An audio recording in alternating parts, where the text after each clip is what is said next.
जय हिंद दोस्तों, स्वागत है आज के इस वीडियो में। आज हम लोग टैली प्राइम का दूसरा लेसन को सीखेंगे, जिसमें हम लोग लेजर्स के बारे में जानेंगे और उसके बाद वाउचर के बारे में भी जानेंगे।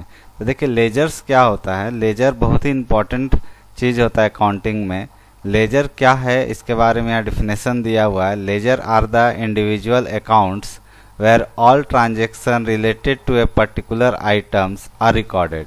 तो मतलब कि लेजर समझ लिए एक तरह से खाता जो हम खोलते हैं, हर चीज़ का एक अकाउंट रखने के लिए, रिकॉर्ड को रखने के लिए हम लोग एक उसका खाता खोलते हैं या अकाउंट खोलते हैं, जहाँ पे हम लोग उसका सारा एंट्री को रख सके।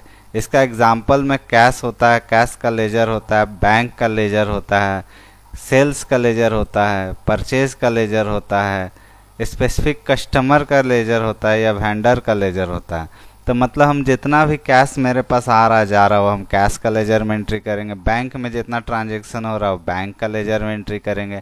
जो भी हम सेल कर रहे हो वो सेल्स लेजर में एंट्री होगा। जो भी हम खरीदारी कर रहे, परचेज कर रहे, परचेज का लेजर में एंट्री होगा। कोई कस्टमर को हम लोग कुछ भी जब दे रहे हैं सामान, तो उसका जो एंट्री है, उससे जो पैसा हमको लेन देन है, उसका एंट्री कस्टमर का अकाउंट में होगा। या किसी से हम जब माल ले रहे हैं, उसका वेंडर कह सकते हैं या सप्लायर कह सकते हैं, उसका एंट्री हमारा वेंडर्स अकाउंट्स में होगा या सप्लायर अकाउंट्स में होगा। ठीक है, तो इसी की तरह हम लोग हर चीज़ का खर्चा उर्चा भी जितना होता है या जितना इनकम होता है, सबका लेजर बनाते हैं और उसी में एंट्री किया जाता है।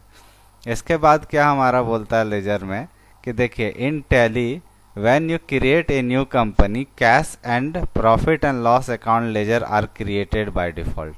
मतलब जब भी हम टैली में कोई कंपनी क्रिएट करते हैं तो दो लेजर आपको बनाने का ज़रूरत नहीं पड़ता है, जिसमें से हमारा कैश का लेजर है, प्रॉफिट एंड लॉस का अकाउंट का लेजर है। तो ये ऑलरेडी क्रिएटेड आता है, क्योंकि बिना कैश का तो कोई बिजनेस हो ही नहीं सकता। प्रॉफिट एंड लॉस तो बिजनेस में तो होता ही है। अब आगे देखिए यहाँ क्या लिखा हुआ है, you will create others ledgers like. ठीक है, आप दूसरा भी लेजर्स को क्रिएट कर सकते हैं, जैसे अलग अलग तरह का एक्सपेंसेस। जैसे हम बताएं, कोई भी खर्च जो है, इनकम, अलग अलग तरह से इनकम आ रहा है, एसेट का, ठीक है, लायबिलिटी का। तो एसेट क्या होता है, आपका पूंजी की तरह, या पूंजी नहीं करके आपके पास जो भी ऐसा सामान है जो आपके कंपनी का वो प्रॉपर्टी है एक तरह से, तो ये एसेट एक तरह का प्रॉपर्टी मान के चलिए, जो कंपनी उसका मालिकाना हक रखता है और जिसको एक साल से दूसरे फाइनेंशियल ईयर में वो ट्रांसफ़र होता है। जैसे आपके पास फर्नीचर है तो वो एक एसेट है, आपके पास बिल्डिंग है तो वो एक एसेट है।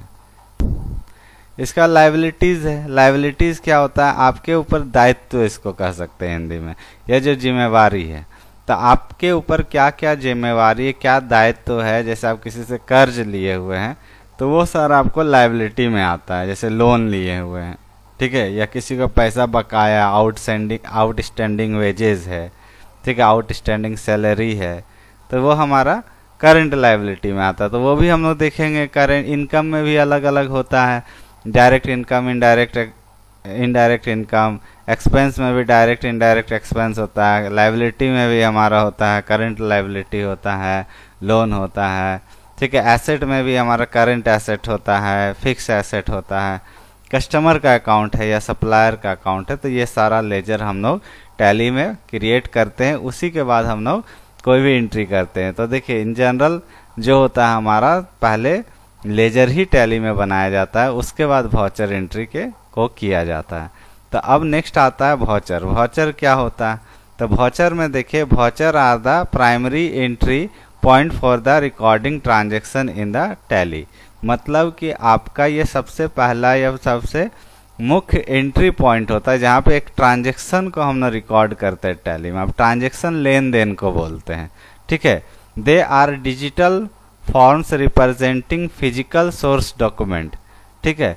तो ये डिजिटल फॉर्म होता है टैली में, जिसमें हम लोग फिजिकल सोर्स से डॉक्यूमेंट को आपका रिप्रेजेंट करते हैं। लाइक इनवॉइसेस, जो बिल होता है उसको बोलते हैं रिसीव्ड। कि किसी से अगर हम लोग पैसा पाए हैं, ठीक है, तो रिसीव किए हैं, उसका पेमेंट स्लिप, किसी को हम लोग पैसा दे रहे हैं तो उसका जो स्लिप है, वो सारा चीज़ जो होता है वो हमारा वाउचर में ही आता है।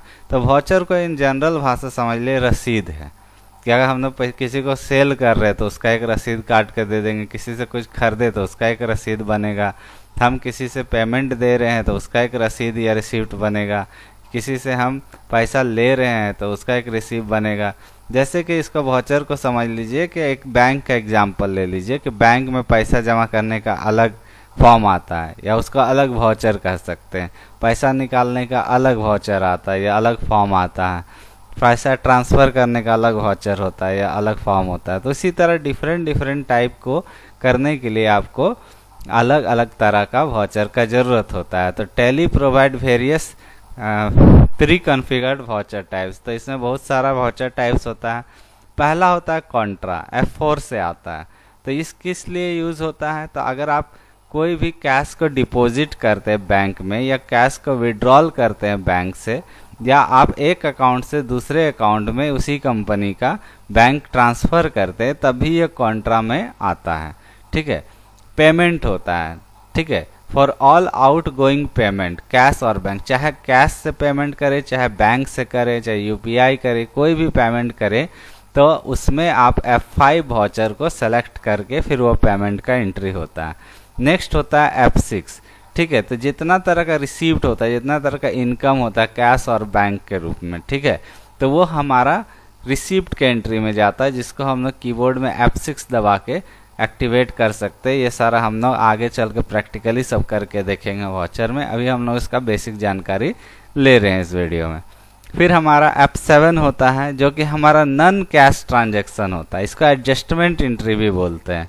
तो इसमें आपका जैसे डिप्रिसिएशन हो गया या ओपनिंग एंट्रीज जो हो गया, ठीक है, जिसमें कैश और बैंक इन्वॉल्व नहीं होता है, उसको हम लोग जनरल में डालते हैं। या कॉमन सेंस में समझिए कि जो किसी में नहीं जाएगा वो जनरल में ही जाएगा। ठीक है, सेल्स होता है, अगर हम लोग कुछ सामान बेचते हैं या कोई सर्विस किसी को देते हैं तो उसका जो हम लोग बिल बना के देते हैं उसी को हम लोग सेल्स का वाउचर बोलते हैं।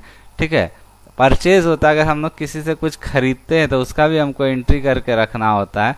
तो वो एंट्री किस में होता है, परचेज में होता है, कि हम क्या क्या सामान खरीदे, किससे खरीदे, कितना दाम का खरीदे, वो परचेज में होता है। उसके बाद होता है डेबिट नोट। डेबिट नोट क्या होता है, परचेज रिटर्न।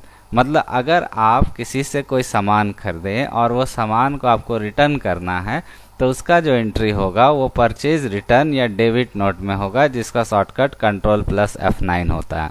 नेक्स्ट हमारा आता है क्रेडिट नोट। Ctrl+F8 इसका शॉर्टकट होता है। तो ये क्या करता है, हमारा सेल्स रिटर्न का एंट्री होता है। मतलब कि हम किसी को सामान बेचे, वो हमको रिटर्न कर रहा है, तो वो सारा एंट्री होगा कहाँ, तो क्रेडिट नोट में होगा Ctrl+F8। तो हमारा मेमो F10 होता है, जो अदर वाउचर्स भी बोलते हैं। ये हमारा ऐसा ट्रांजैक्शन होता है जिसको हम लोग रिकॉर्ड तो रख सकते हैं, लेकिन वो अकाउंट्स में तुरंत उसका इफेक्ट नहीं दिखेगा, तो मेमो में डालते हैं।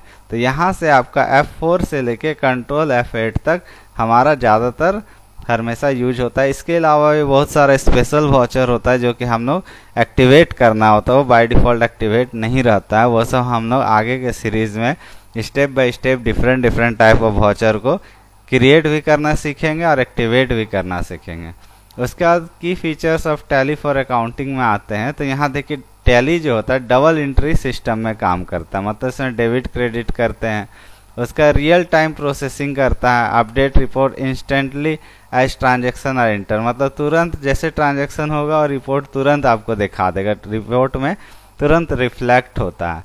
ठीक है, यूज़र फ्रेंडली इंटरफेस होता है कि आप कीबोर्ड से या माउस से आप आसानी से इसको काम कर सकते हैं। उसका मल्टी करेंसी सपोर्ट होता है, बहुत सारा देश का करेंसी को सपोर्ट करता है टैली। उसके बाद इन्वेंट्री मैनेजमेंट होता है, जिसमें हमारा स्टॉक को मेंटेन कर सकते हैं, स्टॉक ग्रुप को मेंटेन कर सकते हैं, स्टॉक आइटम को और उसका गोडाउन्स को भी मेंटेन कर सकते हैं। उसका पेरोल मैनेजमेंट होता है, जैसे एम्प्लॉय का सैलरी वगैरह देना, पे स्लिप बनाना, कोई डिडक्शन हुआ उसको करना, ये सारा हमारा पेरोल में आता है। टैक्सेशन जो होता है वो होता है जैसे GST होता है, TDS होता है, इसके अलावा भी VAT भी कर सकते हैं, TCS भी कर सकते हैं। ठीक है, और भी हमारा बहुत सारा टैक्सेस है उसको ला सकते हैं। उसका बैंकिंग फीचर्स होता है, जैसे बैंक रिकॉग्नाइजेशन, चेक प्रिंटिंग, ठीक है, ई पेमेंट, ये सारा भी फीचर्स पेड वर्जन में आपको मिलता है। बजटिंग एंड सिनारियो मैनेजमेंट भी होता है, फाइनेंशियल प्लानिंग बनाने के लिए भी आप टैली का यूज़ कर सकते हैं। सिक्योरिटी यूज़र कंट्रोल होता है जिसमें आप परमिशन दे सकते हैं, पासवर्ड वगैरह लगा सकते हैं। उसका डेटा बैकअप आप ले सकते हैं और उसको रिस्टोर भी कर सकते हैं। मतलब कि अगर आपका कंप्यूटर या लैपटॉप ख़राब हो जाता है, उसमें अगर टैली उससे हटा के दूसरे सॉफ्टवेयर में सारा डेटा को ले जाना है तो डेटा बैकअप कर सकते हैं और फिर वहाँ। तो होप आप लोगों को ये वीडियो पसंद आया। अगर पसंद आया तो मेरे चैनल को सब्सक्राइब कीजिए, वीडियो को लाइक कीजिए, शेयर कीजिए। Thank you.